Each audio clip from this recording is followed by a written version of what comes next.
Bismillahirrahmanirrahim. Bismillahirrahmanirrahim. Yan yung recap ng yung mga topic ng kanatong Ustad sa doon, no? Na adlaw o na gabi. Sa ayaw 148 na madiscuss na apabila ipasangilang ka o yung accuse ka ng mali na guna na pwede mo niyan deny o alimod in public sa madagyang utaw o pwede mo niya yan at tugad sa kamo ginawa, no?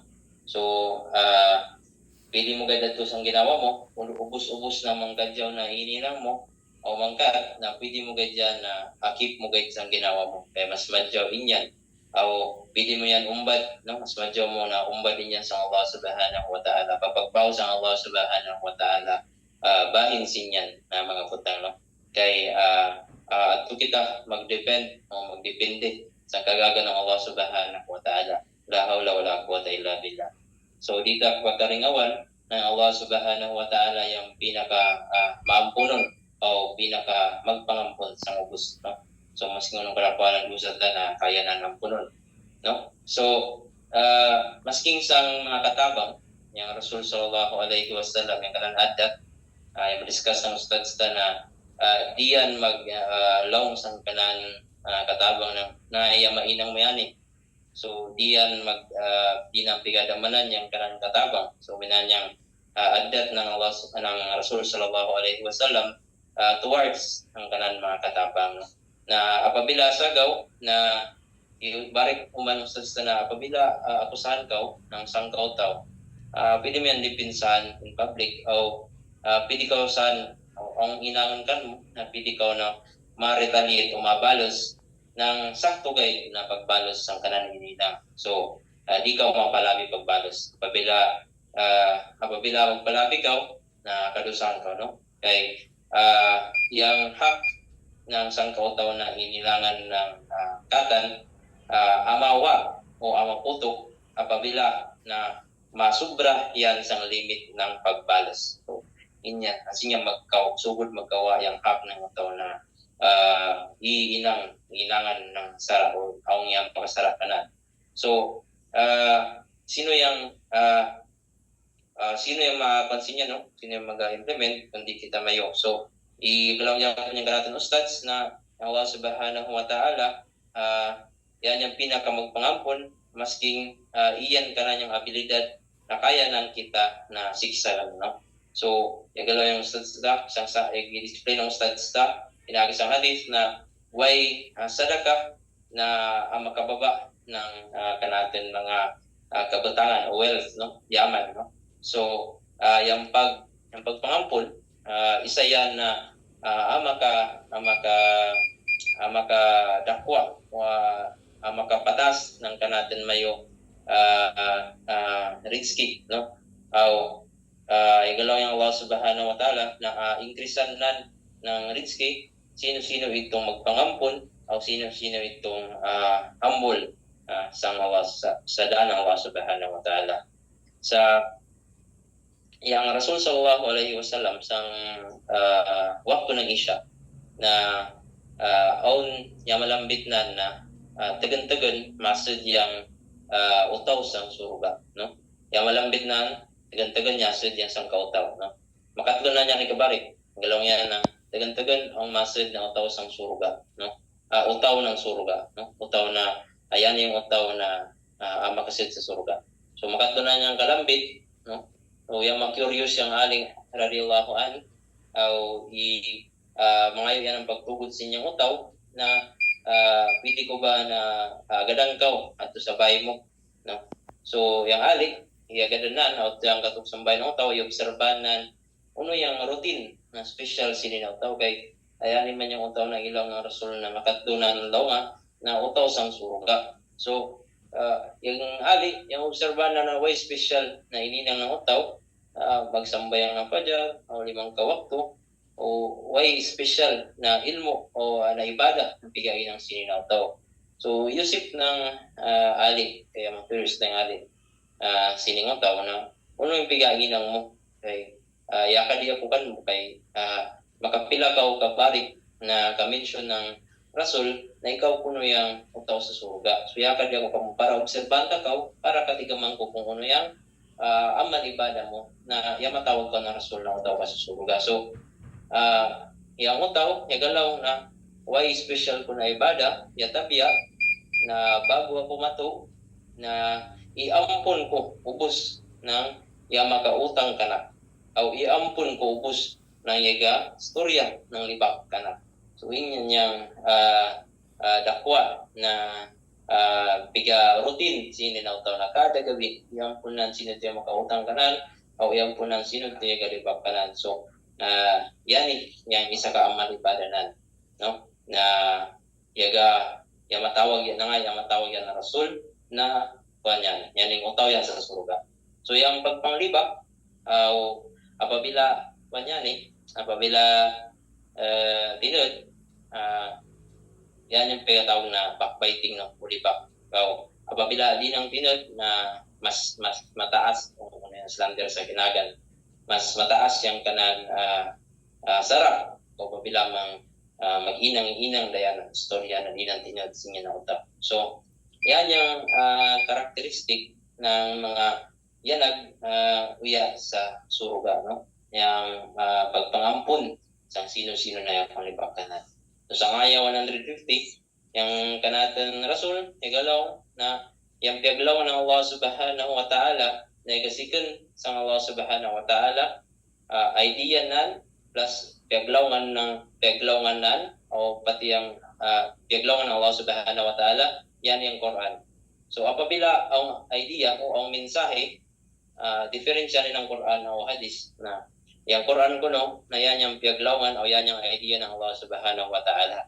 Yung hadis man na yan yung idea ng Allah subhanahu wa ta'ala o gayud yung wording sini yung pagkaatag ng sangkautawan pag-convey ng sangkautawan na pinaagi sang wording ng Rasul sallallahu alaihi wasallam yan kayang hadis, no?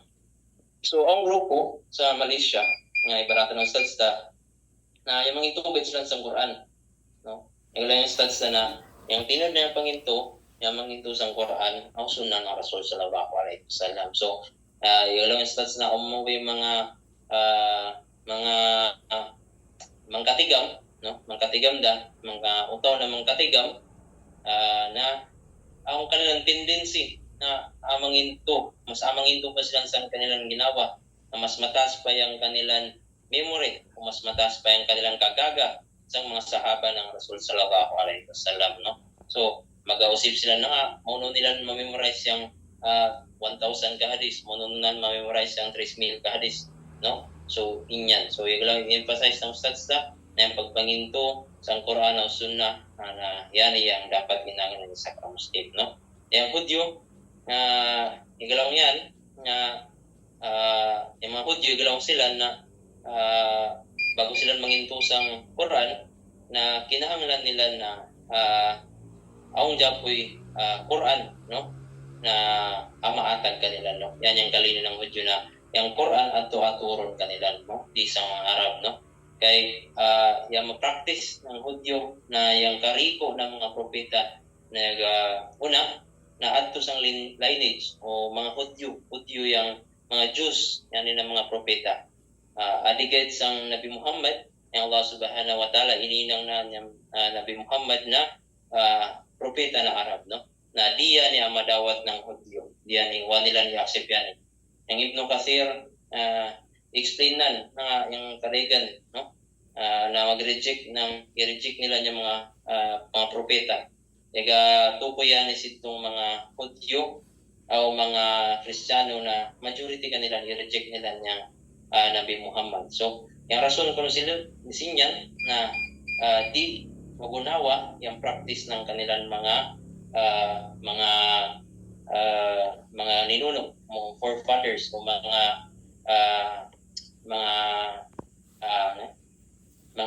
katigulangan, no? Yan yung rason nila na i-reject nila yung Nabi Muhammad sallallahu alaihi wasallam, no? So yung teachings of Islam, no?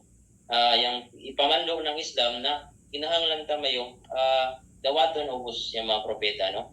Tarima ubos yung kanilang hinduan na tama yan. Yung Hudyo o nilang tarima yung Nabi Muhammad kay igasilos sila kay na nga Arab yung ipaturon ng Allah subhanahu wa ta'ala na propeta.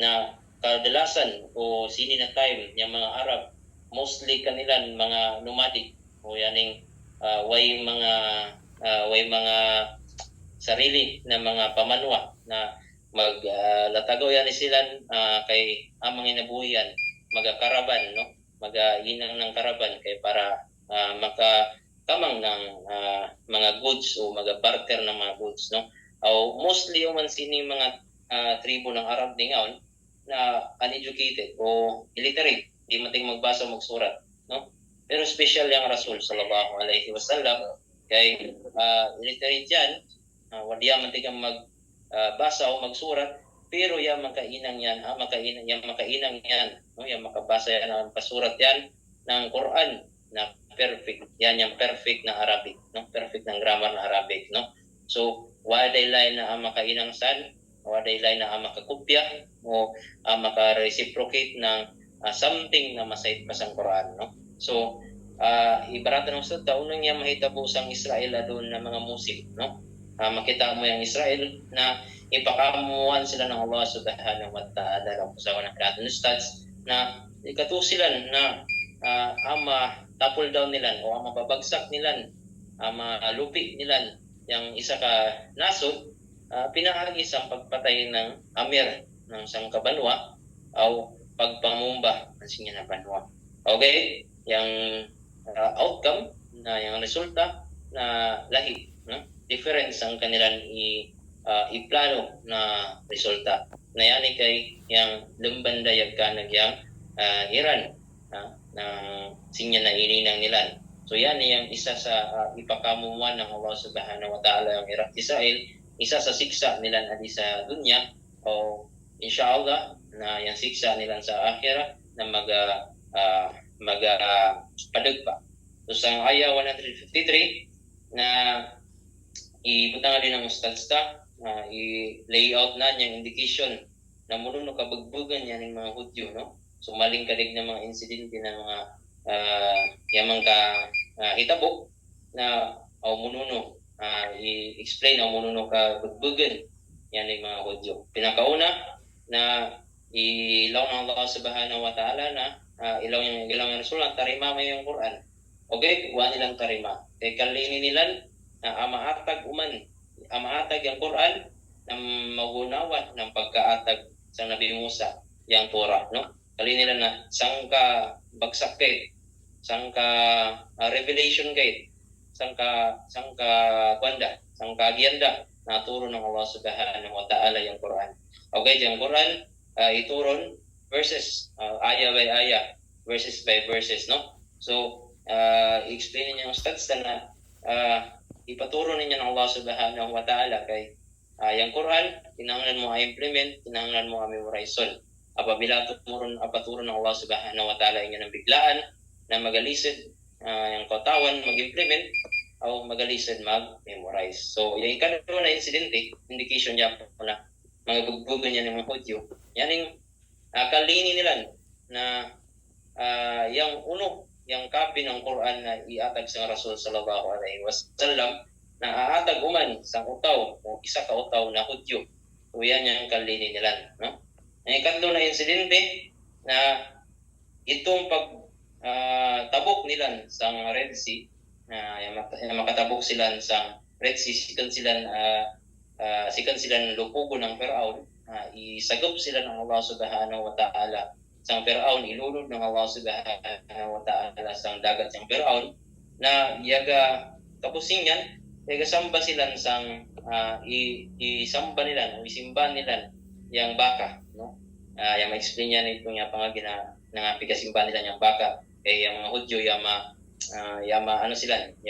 sanay sila na ang physical form na pigasimba nila so yaga inang sila ng baka kay ngayon magsimba sila sang statwa no ng mga inang ni Firaun adun kay kinahanglan nila na yamaalad sila na inyang yang pigasimban yaga inang sila ng baka inyang kay isimba nila makapos sila luwason ng Allah subhanahu wa ta'ala sikan sa Firaun so inyan na madama ng Allah subhanahu wa ta'ala sinyan aw ininang sila na ipainang sila para makatawbad sila sinyan na guna na isugo sila ng Allah subhanahu wa ta'ala na sino-sino itong yasimba isang baka na aapatayin yan itong wasimba, no?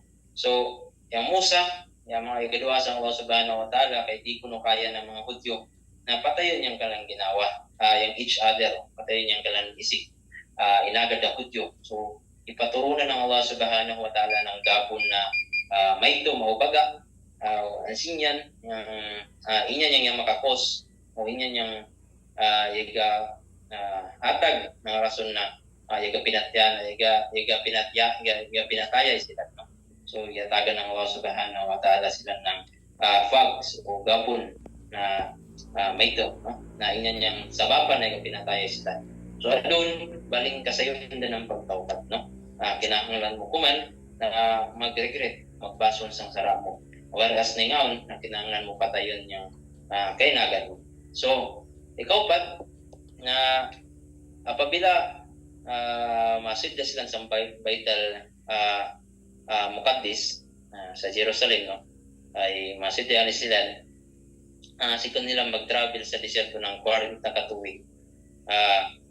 Matigam sila na pag inyang Baital Muqaddis ang mga mangkaisog na mangkadakwa o man mga utaw na ikumandan sila ng Allah subhanahu wa ta'ala na atabangan ta kamo pero kinahanglan mayo mapagbisog, no? Kinahanglan nila papagbisugan niya mga kaisog na utaw na iyan sa Baital Muqaddis.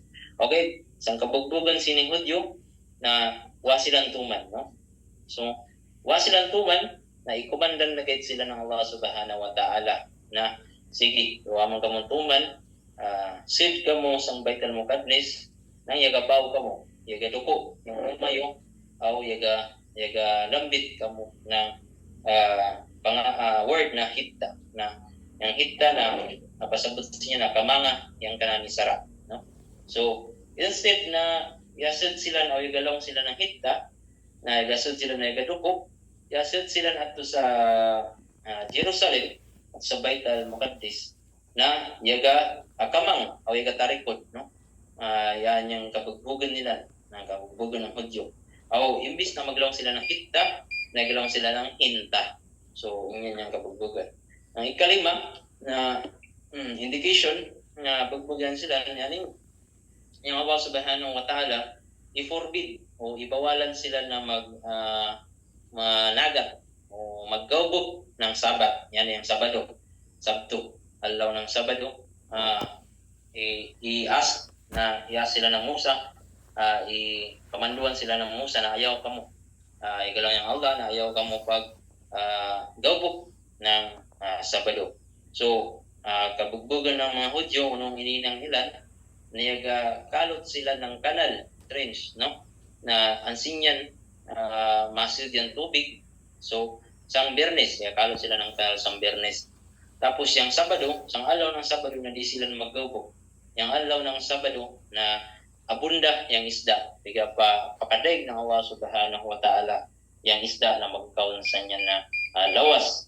So ansinyan pag alaw ng Sabado, baling kadag ng isda, yung isda doon masubay dayan nato sang mga ipangkalot ng mga Hudyo na kanal. So pagka Domingo, ansinyan na harvestan niya ng Hudyo, no? So inyan yung ilan o pag-cheat ng Hudyo sa pamando ng Allah subhanahu wa ta'ala. So iparusahan sila ng Allah subhanahu wa ta'ala sinyan o ininang sila ng mga unggoy. So ininang sila ng mga unggoy, i-clarify nila ng ustad na yung unggoy na kaliwat ng mga unggoy doon na di na yan ay mao itong mga Hudyo na yung kainan ng unggoy kay pagkabus inangan sila ng Allah subhanahu wa ta'ala ng unggoy, pilang kaadlaw sito na yamang kawapat ito ng mga Hudyo, no? So inya yung siksa kanila ng Allah subhanahu wa ta'ala. Sa aya 155-159 i-emphasize din ng ustad na ng isa na wayan kapatay ng mga Hudyo, no?